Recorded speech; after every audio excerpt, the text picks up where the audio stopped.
so the first thing you're going to do is get your piece of thread on your needle and then tie it to your ring. Just a simple knot. Just tie it around your ring like that and make a simple knot. And now we're ready to start our brick stitch inside the ring. Now, it doesn't matter how many 11-ohs you get inside your ring. You just want to make sure that you space them out just right. Okay, so I have 2 beads on my thread, and my thread is behind the ring. Now I'm going to bring my needle, to where my thread is going to go through this bead here. Then I'm going to pull, and you see my thread is now around the needle. I went from the back to the front. And I want to get them close to my knot, so there we go. This first bead is sitting kind of weird. By the time we finish, it's going to fix that. Or if you want, you can fix it now by going through it, down through it, and then back up this one. But since once I'm done, it's going to fix it, I'm not going to worry about it. So now again, coming out of this bead, my thread is in the back of my ring. I'm going to pick up one bead and I'm going to let it fall all the way to the bottom. And then you want to go back through the same side you're coming out of like that. So, and again, I'm up and over inside my ring. So this is how your seed beads should look. See how all the holes are facing up? All of them are going to face up like that. If your bead is facing another direction, then you know you've gone through it the wrong way. No problem. Just take it, just remove your thread from it. So one more needle. Thread is in the back. I'm going to bring my needle to the front of my ring like that. Up my bead. And then pull. And when you pull, it's going to put them together like that, nicely together. So just do this all the way and I'll meet you back when I'm going to put my last bead. I'm going to add my last bead, and here it is. And I'm behind my ring. And I'm going to bring my thread over to the front of my ring and go through my last bead.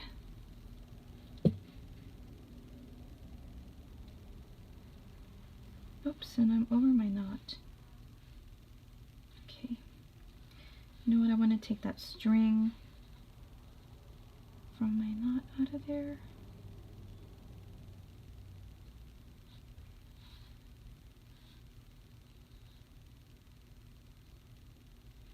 Well, you know, that doesn't bother me. Okay.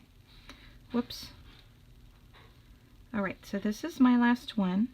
Now, you see how much space I have in there? I'm not going to have enough for another bead. So I'm just going to go in through my first one, go under my ring, go through my last bead again, and pull, and then I'm going to go down my first bead,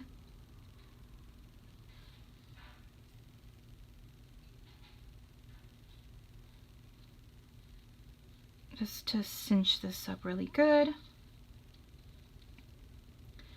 then around my ring and come out through the bead next to the first one. So here we go. Everything is spaced very nice, and you should have something similar. Now what we want to do next is do a row of 2mm crystals. So I'm going to take 2 of them, and my string is behind my ring again. It's back here. I have 2 crystals. and let them drop. And now you want to catch your bridge threads for this part.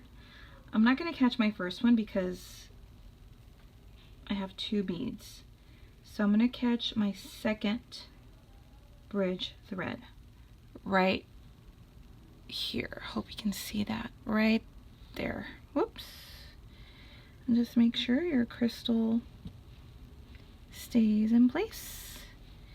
So I am under my bridge thread, and I'm just going to come up through this little crystal here and pull my thread. So now you want to do a row of crystals all the way around. I already have my row of my 2mm crystals inside my ring. Now what we're going to do is we're going to do one more go round of 11-ohs, this time on top of our crystals, and we're going to use our threads here, our little thread bridges here above our crystals. So again, start with 2. Now if you notice, some of my crystals, some of them are spaced a little bit further apart than others. For the most part, you know, they're okay. But some of them, I've got a couple of them are spaced a little bit further than others, but that's okay. When you're all done with your project, you're not even going to notice that. And this round of seed beads will kind of help with that too. So again, coming out of one of my crystals, and I'm going to put two seed beads on my thread, and I'm going to go through my second bridge thread and pull. Then I'm going to go up this crystal, and you're just going to put 11-ohs all the way around, and just use your judgment. If it looks like there's still room in one of those bridge threads for another 11-oh, use it. If it looks like there's not, then go to the next one. So just do this all the way around, and I will show you what to do next. I finished doing my round of 11-ohs after my crystals, and this is what you should have. Now you should be coming out of an 11-oh this way. So now what you're going to do is add, and this part is optional, you don't have to add this, but I like how it looks with that, so I'm going to do it. I'm doing, again, coming out of an 11-oh. I'm adding an 11-oh, an 8-oh, my drop, and another 11-oh. And I'm just going to skip my last 11-oh, go back up my drop, go back up all of these beads, and into that 11-oh I'm coming out of. And I'm just going to go through the crystal after it. And then if I can get that last 11-oh from my first round, I'm going to do that too. But I don't know if I'll be able to do that. Okay, I'm going to go through my 11-oh, and I went through my crystal.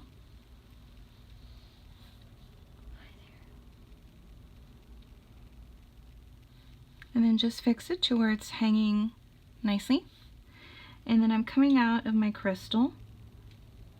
I didn't make it to the 11-oh, but that's fine. And I'm going to go in through the back of an 11-oh now. Well, not in the back, but the back of my project.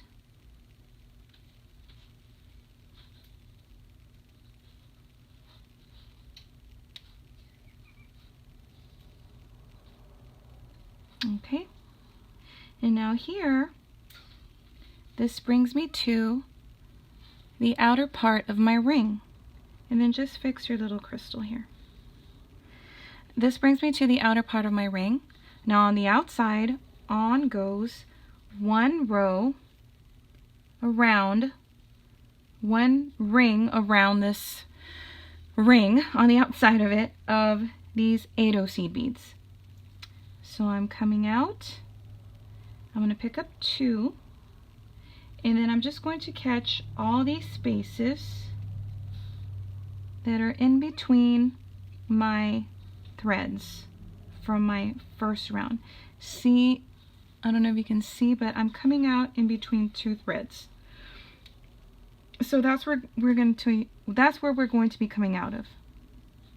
And now I'm coming out, and I'm going to go up my 8-0. One more time. I'm going to go in between these 11-0s, bringing my thread and needle up to the front and going up my 8-0 and pull tight. I'll do it one more time, adding on the seed bead, thread here. I'm going to go in between these two 11-0s. So you're basically in between your 11-0s from your first round and in between the threads of those 11-0s. And pull tight. And this is what you should have. So do this all the way around your piece. This is what you should have.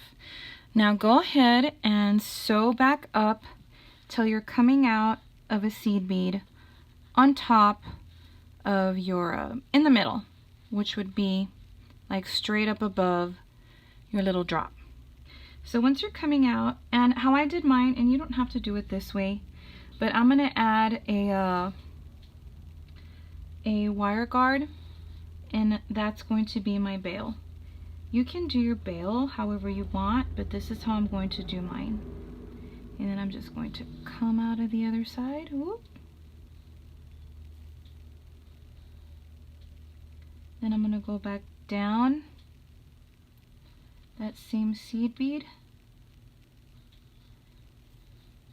And as I said, you can do this however you like. And then once I'm coming down, I'm going to go down in through that little space there between my ring, underneath my ring. And then I'm going to go back up this same bead, and I'm going to go through my wire guard again, just to reinforce. And I'm going to do that 2 more times. So I already added my wire guard here on top, and that's going to act as my bezel. Then after that, I tied off my thread. Now it would be a good idea at the beginning of your project, when you tie your knot, you can just meet that thread and tie a knot with that little tail. If you've gotten rid of your tail, that's fine. Just go through a few beads and then find a bridge thread, like one of these or one of these, and then just take it into a bead and then sew through a few beads. Okay, so if you want and you already have this done, you can stop here. But if you want something a little bit more to it, what you can do now is, and what I did was I needed to thread another thread onto a needle. So all I did was just, first I figured that this 8-0 is aligned with my teardrop and with this on the top. So we're going to need 5. We're going to be using 5 of our 8-0s here at the bottom. So once I figured this was the middle, I'm going to go 2 this way and 2 that way. And that will give me my 5. And I went ahead and tied a knot again to my ring right close to this 8-0 that I'm going to be using first. So again, just a knot here on my ring. So what I'm going to do now is pick up an 11-0, my teardrop, and an 11-0. I'm going to bring them down. Then I'm going to skip my 11-0, go up my teardrop, up my 11-0, up this 8-0, and I'm going to go through the back so that I don't have all this thread showing. And then I'm going to come down my next 8-0.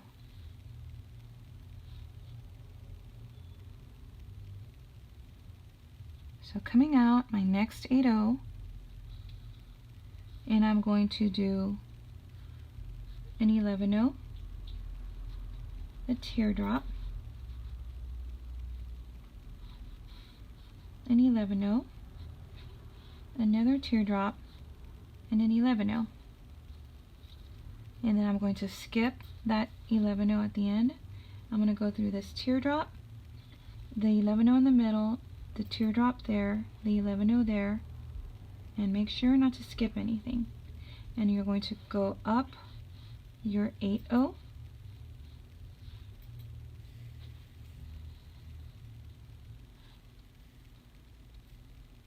and pull tight.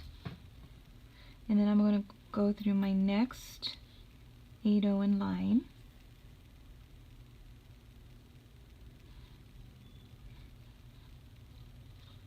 And here I'm going to pick up three teardrops in all, separated by an 11-0. So coming out of my 8-0, 11-0 teardrop, 11-0 teardrop, 11-0 teardrop, 11-0. Letting all those drop, skipping that last 11-0. I'm going to go through everything, and take your time so that you can make sure you go through everything there. My teardrop, 11-0, up my 8-0, but through the back.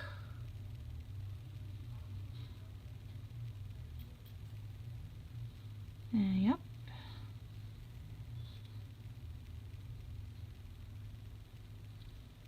And pull tight enough. You don't have to, just pull it tight enough to where your teardrops are still hanging nicely.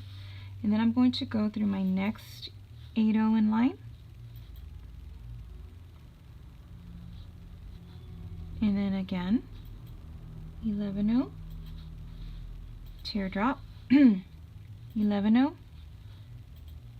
teardrop, 11-0, and you can add as many teardrops as you want. You don't have to do it the way that I'm doing it. You can do it however you want.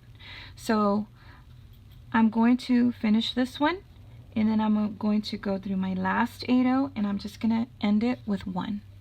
And I will show you how I end it when I get to that point. So I added my last teardrop, and I sewed back up my 8-0. Now what I'm going to do is I'm going to sew down my next 8-0, well, the one before it, and I turn my piece around. So this is the back side of my piece, and I'm coming out here. I'm going to go back to my previous 8-0, and I'm going to zigzag all the way back to this thread here so I can tie a knot, and that will complete my piece. So all I'm going to do is zigzag through all these 8-0s, and only the 8-0s. You don't need to go through anything else. Well, you won't be able to go through anything else without exposing thread. So there is something wrong with this. Let's see. There we go. Okay. Now just going to go through all of my 8-0s in this line until I get to that little tail thread sticking out so I can tie my knot. So, and this is easy. These are 8-0s. They have big enough holes. It's just a little bit different when you're recording. Okay, so I'm almost there. And again, this is the back side of my piece, so there will be minimal thread in the front. Okay, and I'm meeting my thread here. So now I'm just going to take off my needle, and I'm going to tie a knot.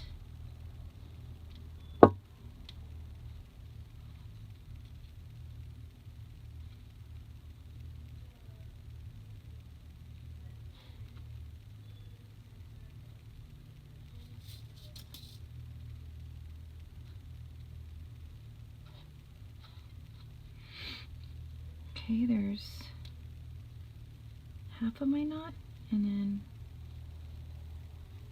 here we go. And I'm just gonna, I want a tight knot. All right, so there we go. And now I'm just going to cut my threads, and then won't burn my threads, and then I'll just burn the little extra thread sticking out. Okay, so this is my finished pendant. So let's get our chain now. So here's my pendant attached to my chain, and I chose like a bronzy colored chain, a thin one. Well, not too thin, but it's fairly thin. And I made it long, so this isn't going to hang right there like a choker. This is going to be kind of long. And I just finished my chain with some jump rings, a lobster clasp, and an extender chain with another little teardrop and one of my seafoam colored 8/0s. So this is what I have, and you should have something similar. And you know, this looks really cute. Maybe even made into some earrings, maybe a smaller ring, but with the same, you know, concept, made into some earrings. I think that would look cute. And or just this by itself, the ring by itself without these added teardrops. Make it your own, make it however you want. And here's another one that I did in pink with some champagne colored teardrops in a lighter gold colored chain. And this one was my practice one. But this is the one that I just made with it in the tutorial. And it's really cute. And I hope you enjoyed making this. And thank you very much for watching.